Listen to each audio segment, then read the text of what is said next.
Every 4 years, America's favorite cult sport returns to the grand stage, and viewers think to themselves that with a lot of practice, they too could be an Olympic athlete. One Burlington native is putting that theory to the test, but not in the way you might think. Jack Fitzsimmons has his story. On a warm summer evening in Burlington, Rice alumnus Chris Nymeth is on the ice at Gutterson Fieldhouse, joining his parents at a Learn to Curl event put on by the Green Mountain Curling Club. But Nymeth is far from a beginner in the sport.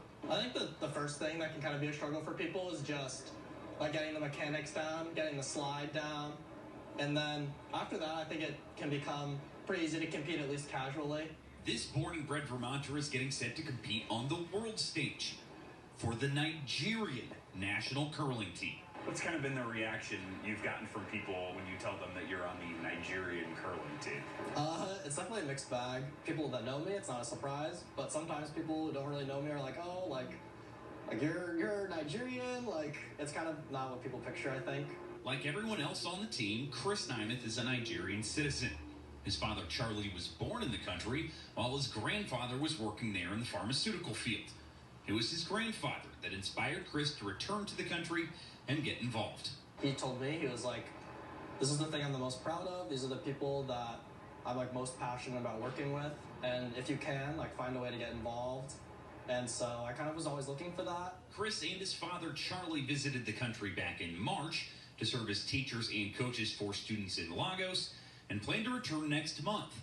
It's an opportunity for the Nymeths to connect with their roots and to give back. I think ultimately it's about helping people and the chance to make a difference in people's lives. To go over there and see what it's like in Africa, there's a tremendous amount of poverty and some despair, and introducing things like this can really uplift the people and I think help them get ahead. Now, as for the other thing you've probably been wondering about, Nigeria has a curling team? So our team was started by this guy, Daniel Damola. He lives in Germany, kind of learned about it there, got really passionate about seeing it in the Olympics. He was also kind of inspired by the Nigerian bobsled team and kind of saw the potential that Nigeria had to step into winter sports. I think a lot of people ask, why curling, why Nigeria, right? Well, Nigeria's got a great legacy of good athletes and a very strong population. I think they see the opportunity to get out there and be successful on the world stage. Now, obviously, ice time in Nigeria is a little bit of an issue, but they've got a way around that. When I go there, we do what's called dry curling. It's like this plastic sheet thing where you curl with like these modified stones so they slide better on that.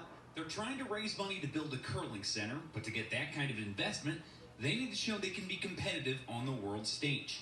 Two of Chris's teammates became the first African team to ever win a match at the Curling World Championships back in April, and Chris will get his shot with the four-man team later this year.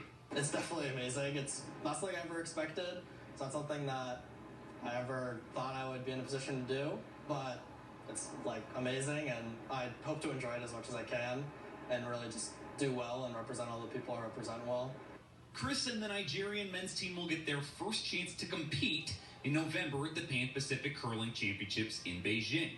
Do well enough there, and they have a shot at qualifying for Worlds. The dream? To be back in Beijing in February of 2022 at the Winter Olympics. In Burlington, Jack Fitzsimmons, Channel 3 Sports. That's so great. We've had so many Olympic athletes, a unique way to fulfill that goal, but he's well on his way here. It's great stuff. Love it. We got another warm one tomorrow. We do.